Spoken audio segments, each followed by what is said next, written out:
आज एक ऐसी बात हो रही है जिसमें हम जितने हमारे साथ के आज जो को पैनलिस्ट भी हैं, ये कोई ऐसा नहीं है कि इसको दिमाग से इस पे बहुत बात की जाए। ये दिल की बात है, और इसलिए दिल की बात है क्योंकि देश में अगर एक ही संस्था बची है और हरदम अगर एक किसी के ऊपर थोड़ा विश्वास है, जिसके ऊपर श्रद्धा है, जिसका सम्मान है, वो फौज है भारत की। और उस फौज के साथ जो भी किया गया है वो इज नॉट एक्सेप्टेबल। और मैं इसलिए इस बात को कह रहा हूं कि ये कैसे कर सकता है भारत की सरकार। जो सिलसिला है वो मैं उसको बता दूं। 22 अप्रैल 2025 को 26 लोगों को पाकिस्तान से आए आतंकवादियों ने कश्मीर में पहलगाम में घुस के घाटी में मारा, और उसके जवाब में 7 मई को मोदी जी के अंदाज में घर में घुस के हमने ऑपरेशन सिंदूर के द्वारा उनके यहाँ तबाही मचा दी, पीओके जैसा मोदी जी कहते हैं। 10 मई को सीज फायर हो गया। हमारे यहाँ ये कहा गया जब सीज फायर हुआ था, पहला ये हुआ कि पाकिस्तान ने इसकी पहल की और पाकिस्तान ने मतलब कहा कि भाई हमें मत मारिए, कुछ इस तरह की बातें हमारे यहाँ कहने की कोशिश की। लेकिन तब से लेके उस 10-12 मई से लेके अब तक मेरे ख्याल में, अब मालूम नहीं, गिनती लोग भूल चुके हैं। 80-90 तक की गिनती तो लोगों ने याद रखी थी, 85 बार 86 बार, 100 से ज्यादा बार ट्रंप जब मिलता है, जब उसको मौका मिलता है तो बताता है कि मैंने ये युद्ध विराम कराया था और दोनों को डांटा था। वो ये भी कहता है कि उसने पाकिस्तान को भी डांटा, भारत को भी डांटा कि अगर तमीज से नहीं रहोगे तो क्या क्या कर देंगे, और इसलिए भारत लोगों ने डर के हम लोगों ने ये किया। हमारे यहाँ से इसका एक बार मोदी जी वहां जाके हिज एक्सलेंसी से ये एक बार भी नहीं कहे भाई, 6 बार हिज एक्सलेंसी बोले थे, तो एक बार और कह देते कि his excellency why you are making a mockery out of it, कुछ कहे होते, अब तक कुछ प्रतिरोध दर्ज किए होते, वो तो नहीं। मैं इस बात को इसलिए कह रहा हूं कि आज जब सुबह पेपर खोला, मैंने कल नहीं देखा था न्यूज, मैं ट्रेवल कर रहा हूं, मैं बाहर हूँ, केरल में हूँ, तो मैं न्यूज उतना ही क्लोजली नहीं वॉच कर पा रहा हूँ।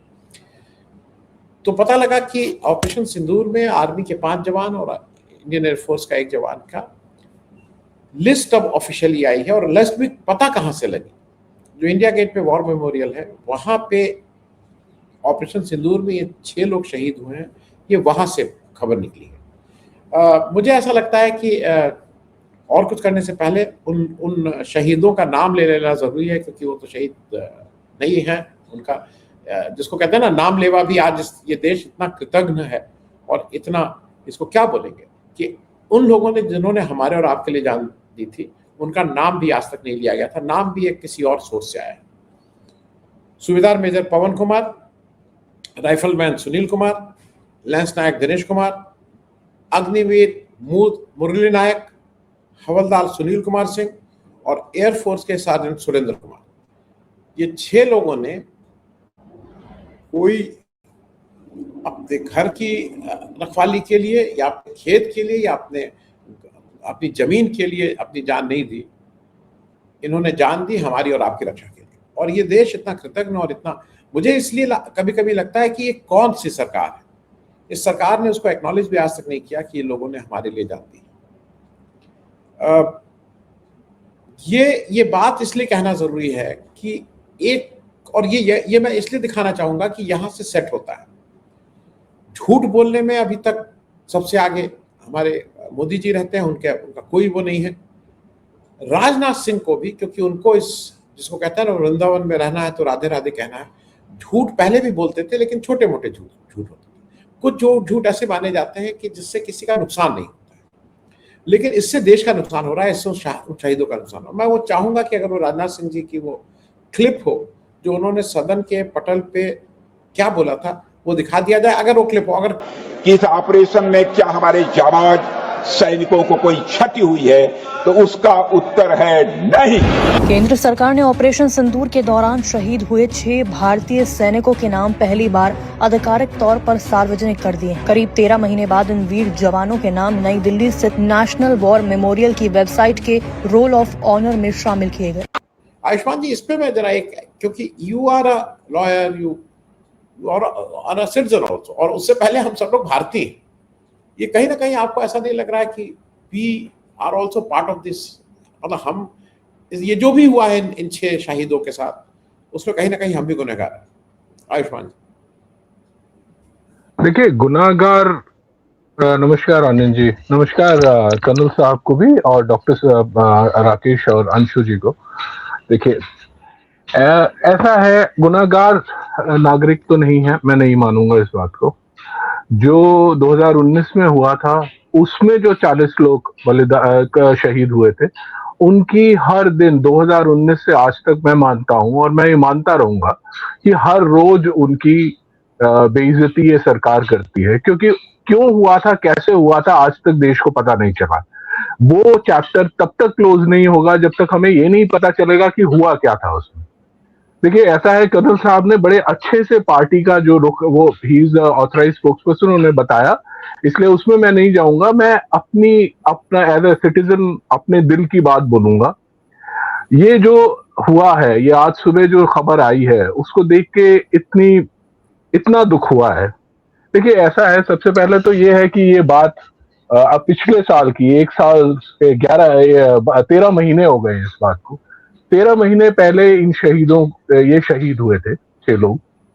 सबसे पहले तो इस सरकार ने, जैसे आपने कहा, इन सरकार ने उनका नाम देश को नहीं बताया उस वक्त, उनको एक्नॉलेजमेंट बहुत बड़ी चीज होती है। एक्नॉलेज करने से देश को पता लगता है कि ये लोग गए हैं और देश अपना दुख और या अपना इन शहीदों के नाम पे जो इन्होंने बलिदान दिया है उसके बारे में प्राइड जो होता है वो फील करता है। तो जब नाम ही नहीं होगा, बताया ही नहीं जाएगा कि वो गए हैं, तो हम क्या करेंगे? हम यही फील करेंगे कि क्या हुआ है, यही पूछते रहेंगे। दूसरी बात, इन्होंने आधिकारिक रूप से आके तो बताया नहीं है। इन्होंने तो किसी ने जाके हो सकता है इन लोगों ने खुद बोला हो कि रोल पे नाम है, जाके पढ़ लो। मतलब ये भी ये नए भारत में, क्या विकसित भारत में, ये भी एक नया तरीका हो गया है। मैं अपने बारे में बता सकता हूं 2 चीजें। मैं तो एक्चुअली इनकी एक बहुत भयानक काम से, ये लोग देश भर के लोगों को देशभक्ति का मेडल देते हैं। मैं तो उसी बात से आगे नहीं बढ़ा हूं कि इन्होंने अमर जवान ज्योति को जहां पे थी वहां से हटाया। मैं उससे ही आज तक आगे नहीं बढ़ पाया हूं। इनकी जो नफरत है ना, मैं भारतीय विचारधारा, जो कांग्रेस की विचारधारा है, मैं उसको भारतीय विचारधारा मानता हूं। मैं उसी से आता हूं, मैं उसी से नहीं बढ़ा हूं। मैं ये जानता हूं, ये दिल्ली शहर जो है, ये मेरे रगों में बसता है। मैं जब छोटा था और इंडिया गेट के बहुत पास मेरा स्कूल था, तो हम हर हफ्ते 10 दिन 1 महीने में अमर जवान ज्योति पे जाते थे। वहां जाके बैठ के बात करते थे, क्योंकि हमें बड़ा फक्र होता था उस चीज को देख के कि हमारे देश के जवान ऐसे होते हैं। उसके बाद अपने सर्विस सिलेक्शन बोर्ड में गया, आज से 30-36 साल पहले। ये हमारा ग्रोइंग अप का एक्सपीरियंस होता था। फौज हमारे लिए एक पार्ट ऑफ लाइफ होता था कि हम सब जाना की कोशिश करते थे। वो अलग बात है कि पारिवारिक कारणों से मैं नहीं जा पाया, लेकिन मेरा कहने का मतलब ये है कि ये लोग जो देशभक्ति का तमगा देते। अच्छा, राजनाथ सिंह जी ने आके बहुत पहले कहा था कि बीजेपी वाले इस्तीफा नहीं देते, शायद इन्हीं को इस्तीफा देना पड़ेगा। ब्रीच ऑफ प्रिविलेज भी होना चाहिए, इनका इस्तीफा भी होना चाहिए। इनको शर्म आनी चाहिए। ये बेशरम लोग हैं, मंदिर के नाम पे पॉलिटिक्स करते हैं, उसमें चोरी करते हैं, ठीक है, इंडिया पाकिस्तान पे पॉलिटिक्स करते हैं और बलिदानों की बेइज्जती करते हैं, शहीदों की बेइज्जती करते हैं। इनको शर्म आनी चाहिए। इनको मतलब ये कोई राइट नहीं है कुर्सी पे। बिल्कुल ठीक कहा कर्नल साहब ने, इनको कोई राइट नहीं है कुर्सी पे रहने का। इनको ये खबर आते ही कोई तो बयान आता किसी। देखिए पिछले 2-3 साल में हमने देखा, चाहे फाइनेंस मिनिस्टर हो, मिनिस्ट्री ऑफ एक्सटर्नल अफेयर्स तो मतलब बिल्कुल ही कंडम है, ठीक है। उसके बाद रेल मंत्री हो, एजुकेशन मंत्री हो, और आज राजनाथ सिंह जी वो थे जिनको बीजेपी एक्सटॉल करती थी कि ये बहुत मजबूत आदमी है, ठीक है। ये एक पुराने वाले जो बीजेपी के 2 लोग हैं, एक राजनाथ सिंह जी, एक गडकरी साहब, ये दोनों के दोनों वो निकले जिन्होंने मतलब इस देश का कबाड़ा करने में लगे हुए हैं। इन लोगों को शर्म आनी चाहिए।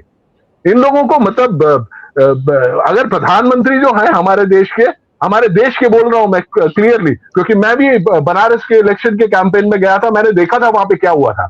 इस देश के जो प्रधानमंत्री है उनको शर्म आनी चाहिए। पर्सनली मैं इतना ही कहूंगा, इससे ज्यादा बोलूंगा तो शायद ज्यादा बोल जाऊंगा। शुक्रिया।